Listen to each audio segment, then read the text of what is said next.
back with BuzzFeed. And there's no puppies. Hey, what's up guys? I'm Tom Holland and today I'm here with BuzzFeed and I'm going to be answering 30 questions as quickly as possible. I had an Eggs Benedict this morning, 2 lattes with double shots and an orange juice, so I am so wired right now.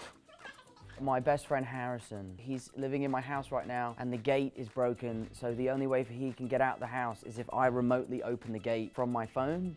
So that is what we're dealing with right now. I actually finished last night watching my first season of Survivor.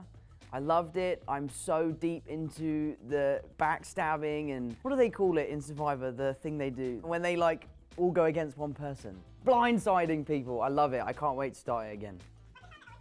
Sunny by Bob Hebb. Bob Hebb? Bobby Hebb? Meryl Streep, I'd love to work with her. Cillian Murphy again, and Leonardo DiCaprio. Secretive, inspiring, and educational. People that talk about themselves too much. We call them me monsters or an 11 Reef because in the UK, Tenerife is a really good place to go on holiday. If you've been to 11 Reef, which is an imaginary place, it means that you're always one better than Tenerife. So if someone is continually talking about themselves at dinner and they're one-upping you all the time and it's exhausting, me and my friends will always say, "God, this guy's just got back from 11 Reef," and they don't know what it means, but now they do.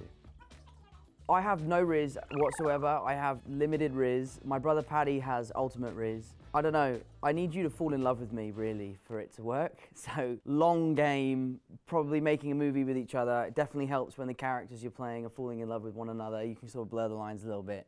That's kind of where my Riz is at. And I'm locked up, so I'm happy and in love, so I've got no need for Riz.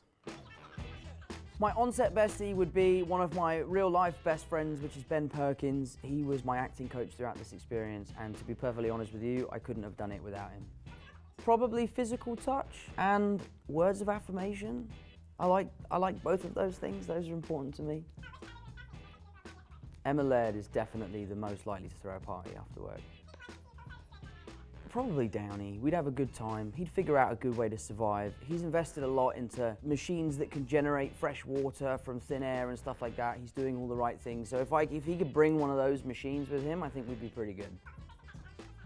In an environment that was incredibly dark and serious, she always brought the light to set. So I really loved her bubbly persona.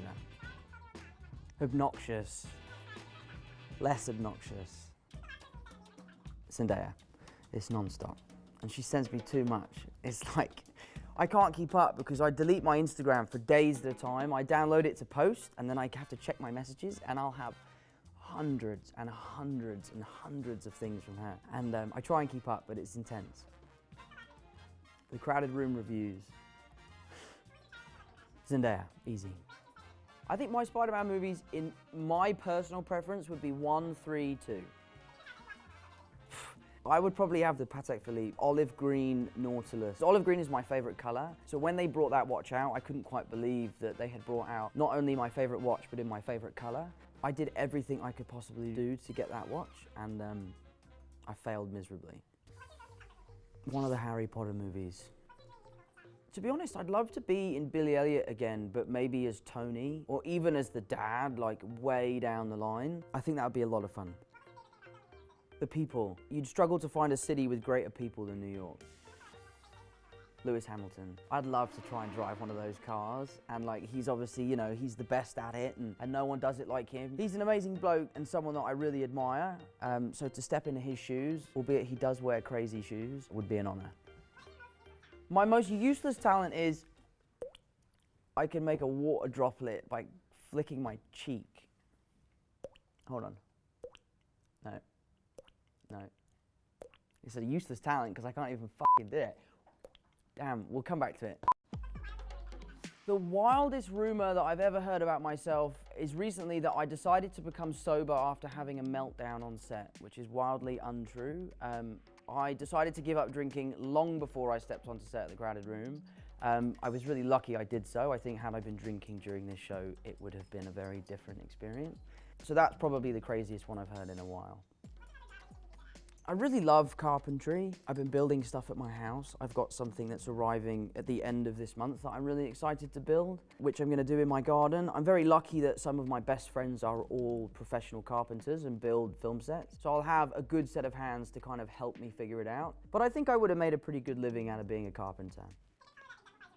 I want to say something like forest green because that's my favorite color, but I'm really pink or something bright, yellow, bubbly. I'd love to say forest green because it seems quite cool and brooding, but that isn't who I am. Definitely the cry face, the smiley cry face. That's the one I use the most. I feel like it encapsulates so many different emotions while being very clear as to the way you're using it. We were lucky enough to go this year and we really want to go back, so I'm not going to tell you that because I don't want the paparazzi showing up when I'm on a beach after having not been to the gym for 6 months and not feeling great about myself. I can't say that here. Well, look, I have two. There's that one and then there's that one. And they're mine. I'm Tom Holland and I've been with BuzzFeed answering 30 questions. My new Apple TV Plus show, The Crowded Room, is out now.